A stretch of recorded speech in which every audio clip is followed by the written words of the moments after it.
Revenge with Karen.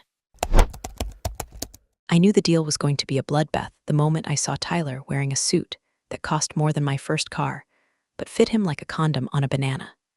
Tight in the wrong places, loose where it mattered, and screaming, I have never done a day of real work in my life. We were in the boardroom of HeirVentures. Imagine a room designed to intimidate you. Mahogany tables long enough to land a Cessna on, floor-to-ceiling windows overlooking the Boston Harbor, air conditioning set to a temperature I like to call cryogenic preservation of the boomers. I was there to buy them out. Well, my company, Apex Mergers, was there to buy them out. I'm Clara, I'm the CEO. I eat stress for breakfast and usually wash it down with sparkling water and the tears of mid-level managers who think they can hide deficits in a pivot table. Victor Halperin sat at the head of the table. The man is an institution. Old money, old school, old leather. He built his manufacturing empire when supply chain just meant knowing a guy with a truck. I respect Victor. He's a shark, but he's a shark who swims in a straight line. You know where he is. You know if you bleed, he'll eat you. That's honest. Then there was Tyler, Victor's son, the Chief Innovation Officer, a title that usually means Daddy didn't know where else to put me, so I just disrupt things that are actually working. Tyler was 32, going on 12. He was scrolling on his phone while I was outlining the valuation of their logistics division. He wasn't even hiding it. He was probably checking crypto prices or looking for a new hair gel that contains actual diamonds. I paused my presentation. I didn't sigh. I don't sigh in negotiations. It shows weakness. I just stopped speaking. The silence in a room like that is heavy. It presses on your eardrums. Victor looked up, his bushy eyebrows knitting together. Clara, is there a problem with the figures? No, Victor, I said, my voice level. I'm just waiting for the full attention of the board. This acquisition concerns the future of your family's legacy. Tyler looked up, blinking like he'd just woken up from a nap in a tanning bed. He looked at his father, then he looked at me. And then he made the mistake that would eventually cost him an 8-figure inheritance. He pointed at his empty mug. Coffee. Now, said. He didn't even look me in the eye. He looked at his screen. I sat still. I didn't blink. I've negotiated hostage situations with union leaders that were friendlier than this. By the way, if you guys are into stories about corporate sociopaths getting absolutely dismantled, go ahead and hit subscribe and maybe drop a like. It helps me keep the lights on while I plot world domination. Anyway, back to the audacity of this man-child. Do you hear me? Tyler screamed, his voice cracking slightly. I said, coffee. We're paying you enough in fees, aren't we? Make yourself useful, sweetheart. The heir left the room. My legal counsel, Zoe, stopped typing. I saw her hand drift toward her briefcase, probably to grab a sharp object or a subpoena. I didn't move. I looked at Victor. Victor was vibrating. It started in his hands, clenched on the mahogany, and traveled up his arms to his shoulders. His face, usually a pale, aristocratic gray, was turning a shade of purple that suggested an imminent stroke or a homicide. I leaned forward, clasping my hands. Tyler, I said, soft as velvet, I think you've confused me with someone who is on your payroll. I am the person writing the check that will allow you to continue pretending you're an entrepreneur. Dad, Tyler whined, turning to Victor. Are you going to let her talk to me like thwack? The sound was like a gunshot. Victor had stood up, faster than a man of 70 should be able to move, and backhanded his son across the face. It wasn't a playful tap. It was a Vietnam War veteran corrects a mistake slap. Tyler's head snapped back. His phone skittered across the table and fell onto the carpet. The room froze. I took a sip of my water. It was crisp, refreshing. Apologize, Victor whispered. His voice was shaking, not with age, with a rage so profound it felt like heat radiating off a furnace. Apologize to the CEO of the company we are trying to buy. Apologize to the woman who is worth 10 of you. Tyler held his cheek. His eyes were wide, wet, and shocked. He looked like a puppy that had just been kicked, if the puppy was wearing Italian loafers and had an MBA from a school his dad bought a library for. Dad, you hit me, Tyler gasped. I will do more than that, Victor hissed, leaning over the table, his knuckles white. Apologize, right now, or you are disinherited. You are out of the will, out of the trust, and out of this building before the ink dries. I watched them. This was the moment. Most people would look away, feeling awkward. I didn't. I watched because this wasn't just family drama, this was leverage. This was data. I was seeing the crack in the foundation of HeirVentures, and I knew exactly how I was going to stick a crowbar in it. Tyler stammered. He looked at me.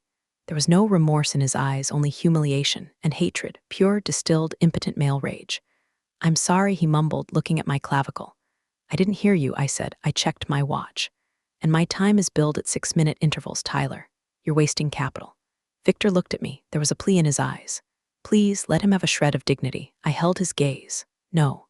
"I'm sorry, Clara," Tyler said louder, his voice trembling with suppressed fury. "Thank you, Tyler," I said, turning back to my presentation slides. Now, regarding the intellectual property rights on the subassembly line, I continued the meeting as if nothing had happened. But everything had happened. Tyler sat there, nursing his cheek, plotting his revenge. He thought he was humiliated. He had no idea. The humiliation hadn't even started yet. I wasn't just going to buy his father's company. I was going to ensure that by the time I was done, Tyler wouldn't even be qualified to manage a lemonade stand in a drought. The game had just begun. And unlike Tyler, I wasn't playing for Daddy's approval. I was playing for keeps. 10 minutes after the slap heard round the financial district, Tyler couldn't take it anymore.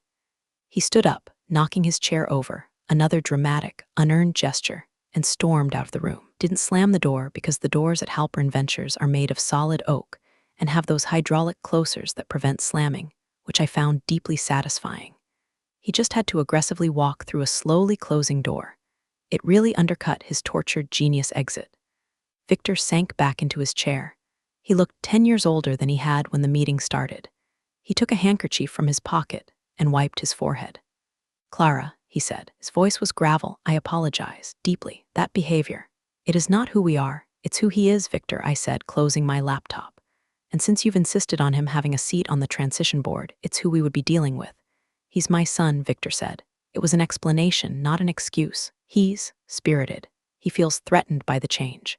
He feels entitled to the outcome without understanding the process," I corrected. "I can work with threatened, can't work with incompetent arrogance."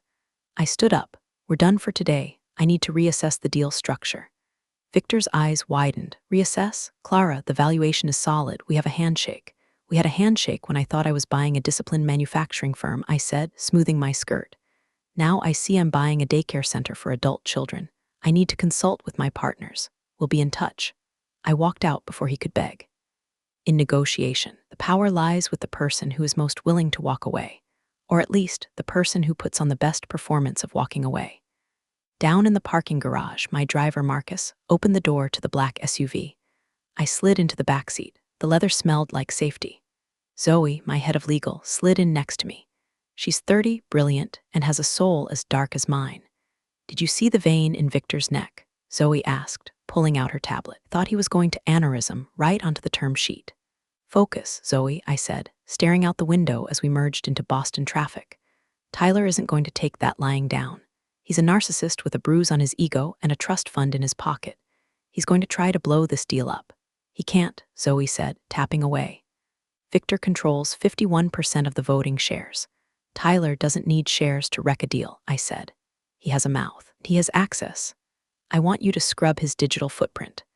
I want to know who he talks to, where he drinks, and which rival firms he's following on LinkedIn. If he's going to try to sabotage me, I want to know the color of the sabotage before he even buys the paint." "Already on it," Zoe smirked.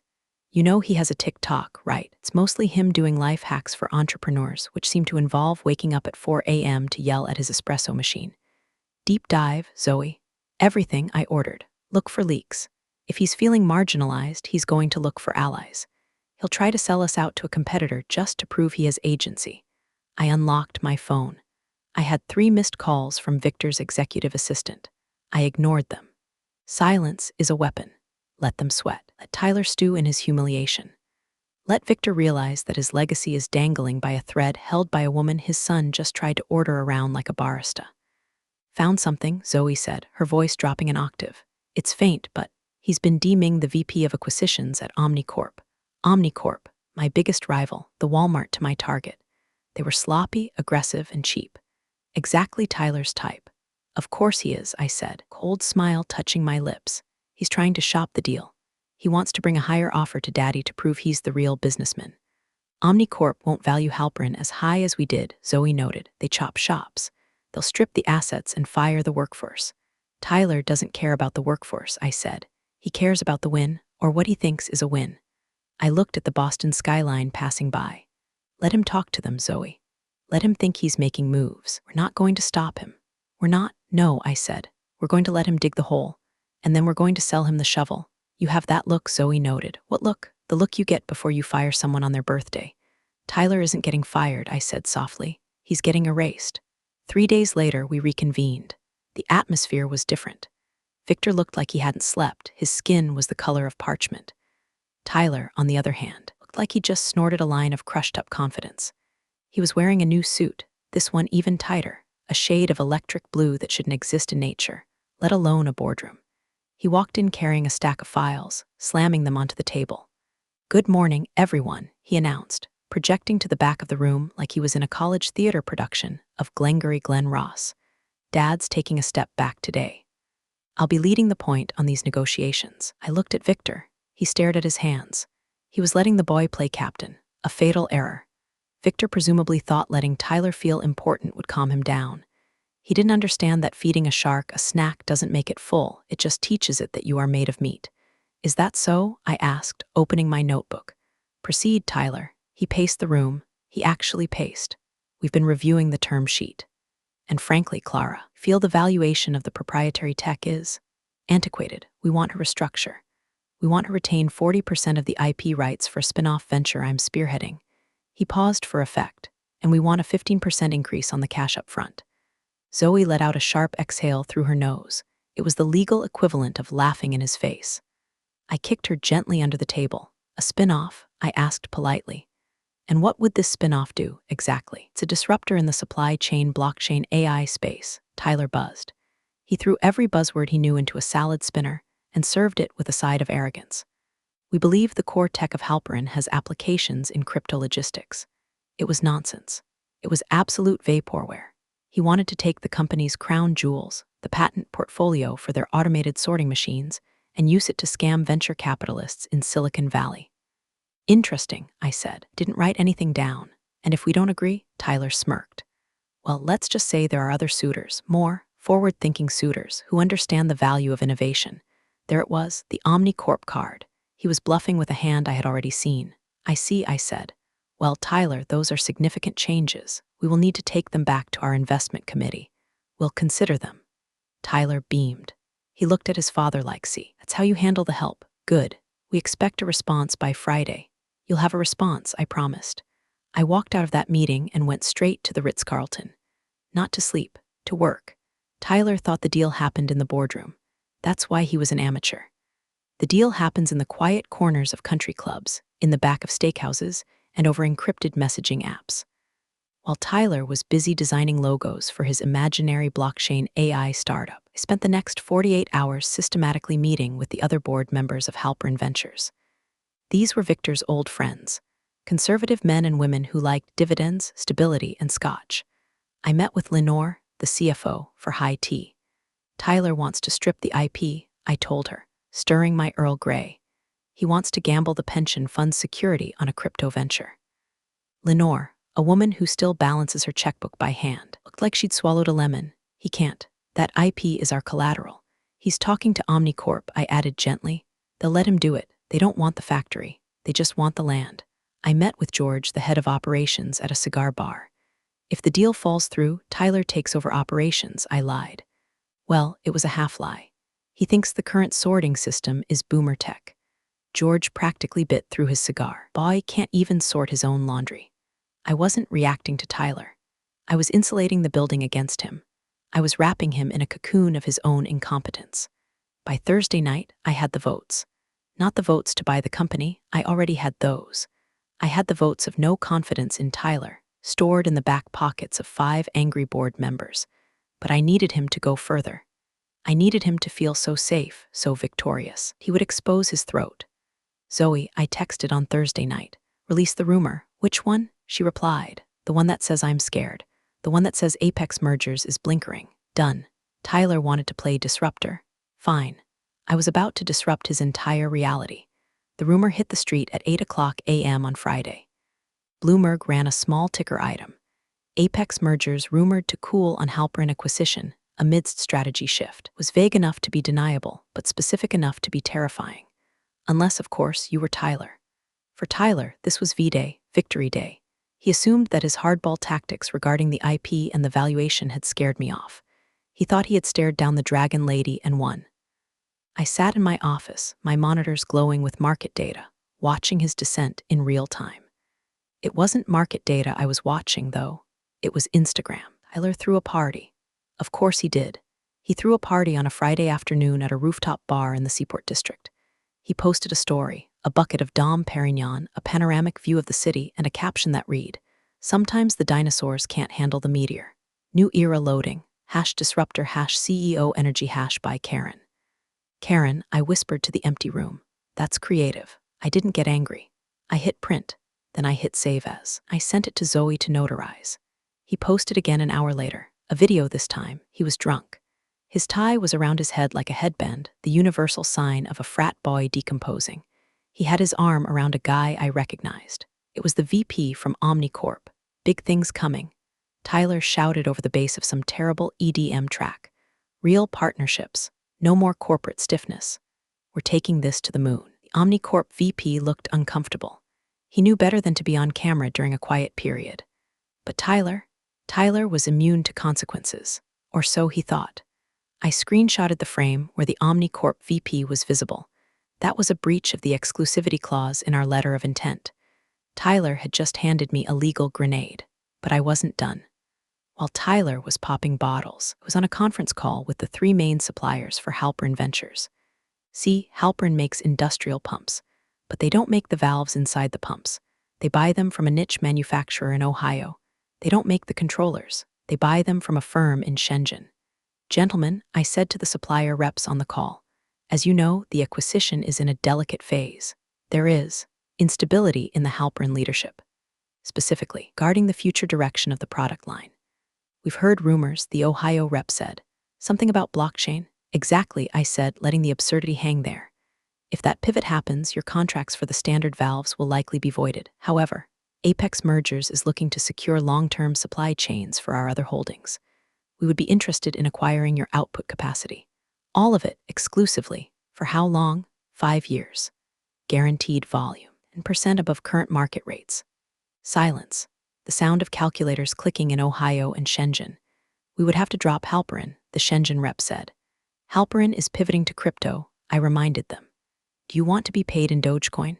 By 4:00 p.m., while Tyler was probably doing body shots off a cocktail waitress, I had signed exclusivity agreements with the 3 vendors that Halpern Ventures needed to exist. I wasn't just buying the house anymore.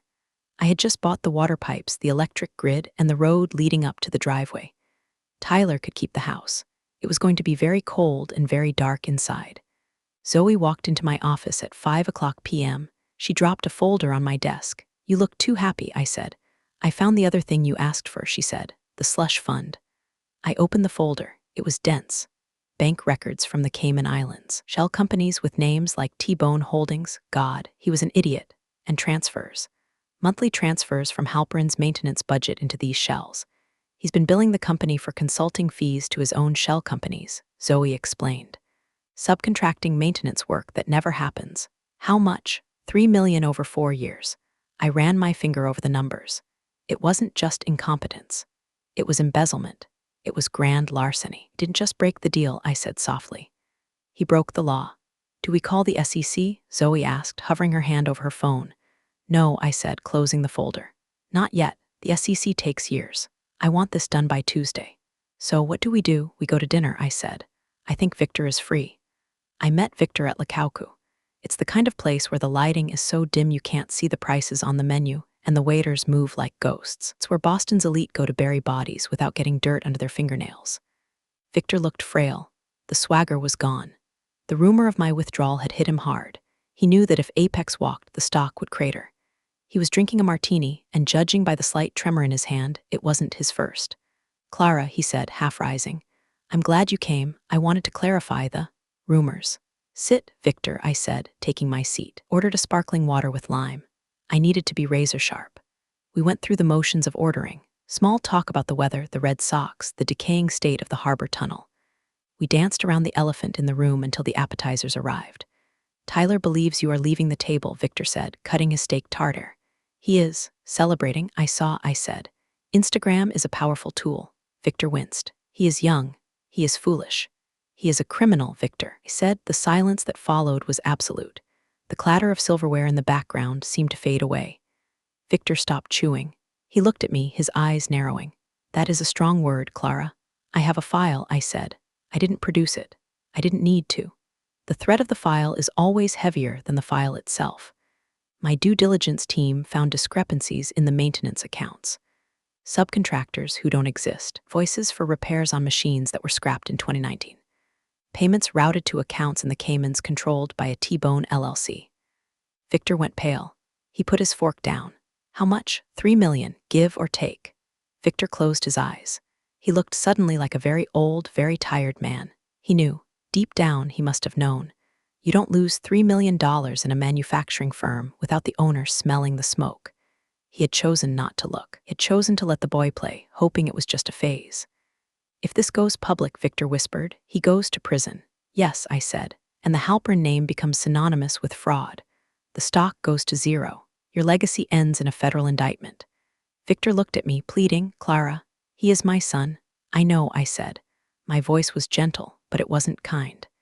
It was the gentleness of a doctor telling you the leg has to come off to save the body. That is why I haven't sent this to the SEC. Yet, what do you want? I want the company, Victor, on the original terms. No crypto pivot, no IP stripping, and certainly no Tyler. He will fight it, Victor said. He thinks he has OmniCorp lined up. OmniCorp isn't going to buy you, I said. I spoke to their VP. The one Tyler was partying with? He was just mining Tyler for trade secrets, launching a hostile takeover of your logistics routes next week. Tyler gave them the roadmap. Victor looked like he had been punched in the gut. His son hadn't just stolen from him, he had sold him out for bottle service and a pat on the back.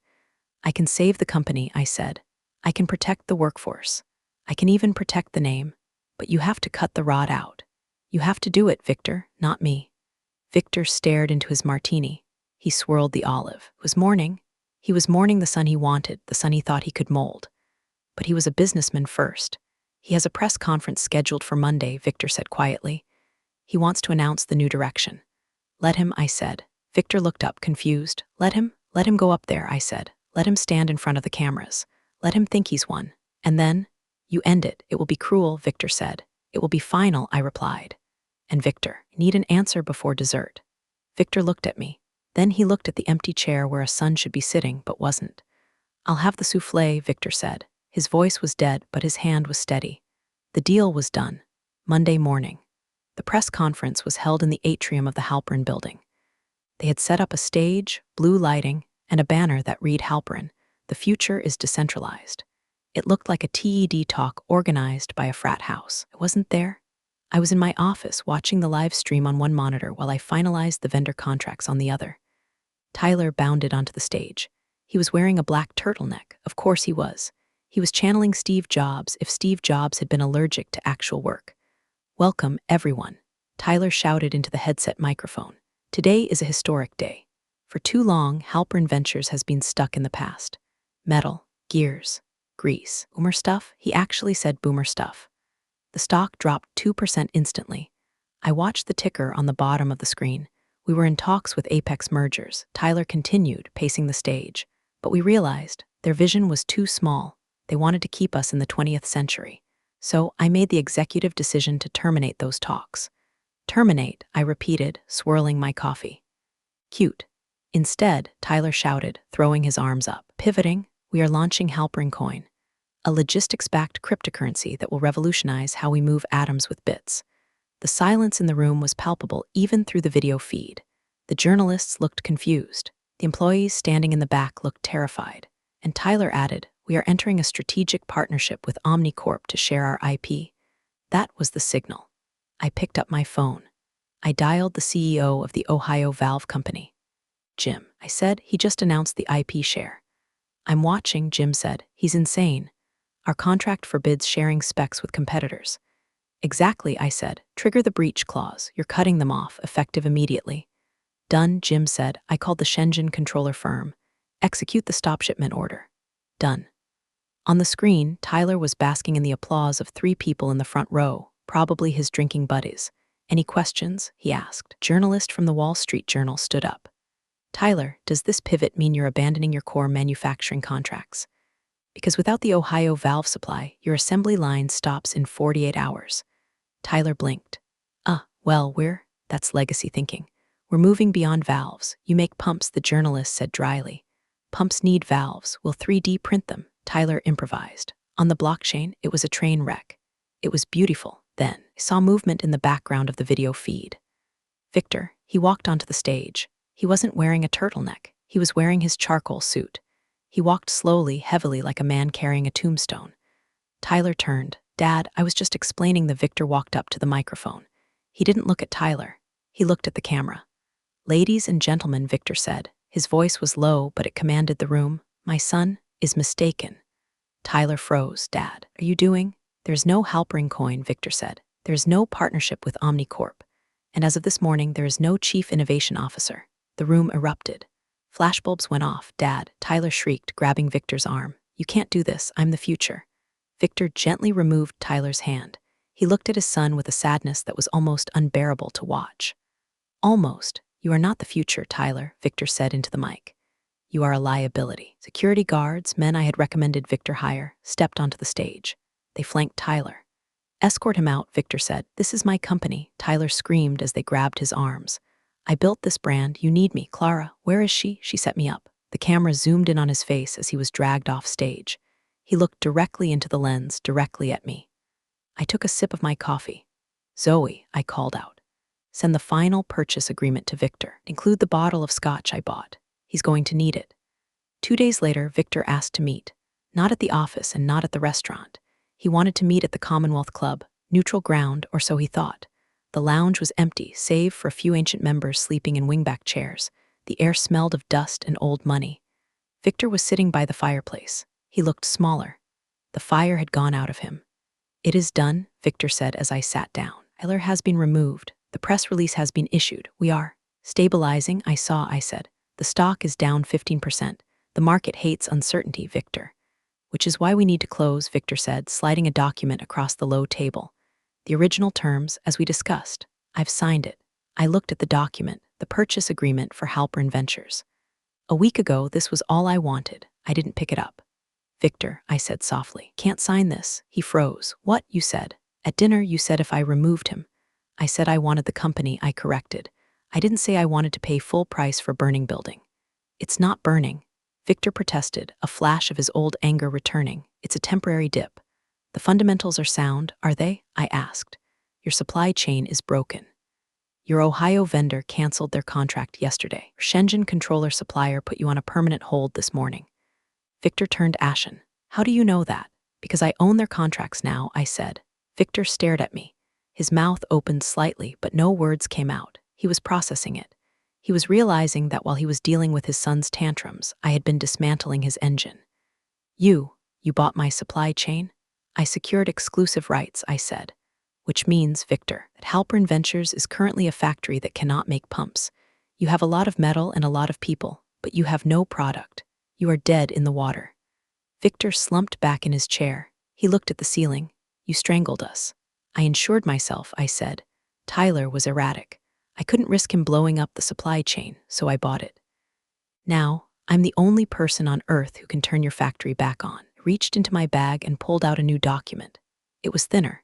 Here is the new offer, I said. Victor looked at it. This is 60% of the original valuation. It's the fair market value of a distressed asset with no supply chain and a PR crisis, I said. And it includes a clause ensuring the retention of your entire workforce. I'm not Omnicorp, Victor. I'm not going to gut the place. I'm going to run it, but I'm going to run it my way. No family seats on the board, no consulting fees, and absolutely no Tyler. Victor looked at the paper. He looked at the fire. He realized he had no leverage, none. If he walked away, the company would collapse within a month. He will hate me, Victor whispered. Tyler. He will say I gave it away. Tyler is currently trying to sell his blockchain story to a tabloid, I said. His opinion is irrelevant. Victor took a gold pen from his pocket. His hand shook. He uncapped it. You are a hard woman, Clara. I'm a CEO, Victor, I replied. Coffee, he signed. The transition was swift. My team moved into the Halpern building on Wednesday. We didn't bring balloons. We brought auditors. I was in what used to be Victor's office, now mine, when the security alert popped up on my screen. Lobby breach attempt. ID card #004, Tyler Halperin, access denied. I tapped the video feed. Tyler was at the turnstiles. He was trying to tap his badge. It flashed red. He tapped it again. Red, he slapped it against the reader. Red, he went to the security desk. I turned up the volume. "Hey, Jerry," Tyler said to the guard. "Badge is glitching. Buzz me in." Jerry, a man who had worked there for 20 years and who Tyler had never bothered to learn the last name of, it was Miller, didn't look up. "I can't do that, sir. You're not in the system, not in the—" Jerry. "Tyler, I own the place." "Apex Mergers owns the place, sir," Jerry said, "and your name isn't on the visitor list." "Visitor list?" Tyler shouted. "Call my dad. Mr. Halperin is no longer with the company," Jerry said. "He retired on Tuesday." Tyler's face went slack. He backed away from the desk. He pulled out his phone. He dialed. I watched him pace. He was calling Victor. Victor wouldn't answer. I knew that because Victor was currently on a plane to the south of a trip I had suggested he take as part of his severance package. Tyler stood in the lobby of the building he thought was his birthright. He looked around. Employees were walking past him. People he had ignored, belittled, or mocked for years. None of them looked at him. He was a ghost. Then the elevator doors opened. Zoe stepped out. She was carrying a manila envelope. She walked straight up to the turnstiles. "Tyler," she said. "Zoe?" Tyler sneered. "Tell your boss to quit playing games, and you have been served," Zoe said, sliding the envelope across the marble counter. "What is this?" "Formal notice of disinheritance," Zoe said, her voice crisp, "and a restraining order. You are not to come within 500 feet of this building, any Apex Mergers property, or Victor Halperin." "Restraining order?" Tyler laughed, a high, manic sound. "On what grounds?" "Embezzlement," Zoe said. "Turn the T-Bone LLC files over to the district attorney this morning." "Along with your confession." "I never confessed. You posted a video of yourself popping champagne with the OmniCorp VP while billing the company for emergency maintenance," Zoe said. "It's called evidence, Tyler. We also have the IP logs. The DA is very interested in the consulting fees."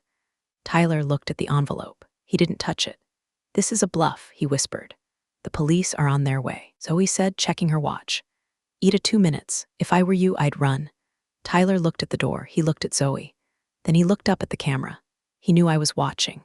He mouthed a word. It looked like bitch. I smiled. He turned and ran. He actually ran, out the revolving doors into the rain, slipping slightly on the wet pavement. I switched off the monitor. "Jerry," I said into the intercom. "Yes, Miss Clara, good work. Take the rest of the day off. With pay, thank you." I swiveled my chair to look out the window.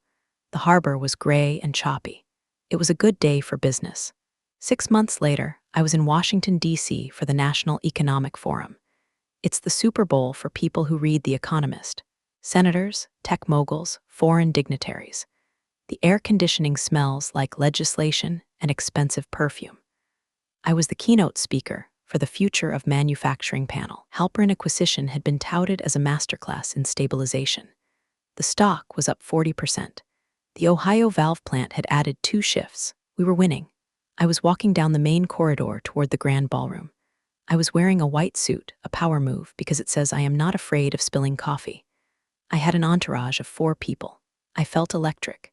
We reached the security checkpoint for the VIP backstage area. There was a bottleneck. Someone was arguing about badge clearance. "I'm telling you, I need to get these crates back there." A voice shouted. A familiar nasal whine. I stopped. The crowd parted slightly. There he was, Tyler. He wasn't wearing a turtleneck. He was wearing a polo shirt that was 2 sizes too big with the logo of a temp agency on the breast. He had a lanyard around his neck that said Staff Logistics. He was holding a clipboard and sweating. He looked older. Puffy. The shine was gone. Entitlement had been replaced by a desperate, frantic energy. He was arguing with a Secret Service agent. "I used to run a company," Tyler shouted. "I know how this works." "Back up, sir," the agent said, hand on his holster. Then Tyler looked up. He saw me. The color drained from his face. He froze. I stood there 10 feet away. The hallway went silent. My team stopped. They looked at him, then at me. They didn't know who he was. To them, it was just a noisy temp. Tyler opened his mouth. He closed it. He looked at my suit. He looked at his clipboard. He looked at the staff badge dangling against his stomach. This was the moment. The movie moment where I'm supposed to say something witty. Something like, "How's the crypto market, Tyler?" or "Coffee." Now, but I didn't, because saying something would imply he mattered. Saying something would imply we had a history. I looked him in the eye. I held his gaze for 3 seconds, let him see that I wasn't angry. I wasn't gloating, I was indifferent. He was an insect on the windshield of my life. I had already used the wipers. He shrank. He actually physically slumped. He looked down at his shoes. "Excuse me," I said to the Secret Service agent. "I believe I'm expected on stage." "Right this way, ma'am," the agent said, stepping aside and pushing Tyler back with a firm hand. I walked past him. I didn't look back. I could feel his eyes on my back, burning with shame, but I didn't care. I walked onto the stage. The lights hit me. The applause started. It was a roar, a wave of sound. I walked to the podium. I adjusted the microphone. I looked out at the sea of faces. "Good morning," I said. "Let's get to work." And for the first time in 6 months, I didn't think about Tyler Halperin at all. And that's how it all played out. Funny how life can twist itself into knots and then somehow straighten out again. Yeah. Thanks for listening and being here.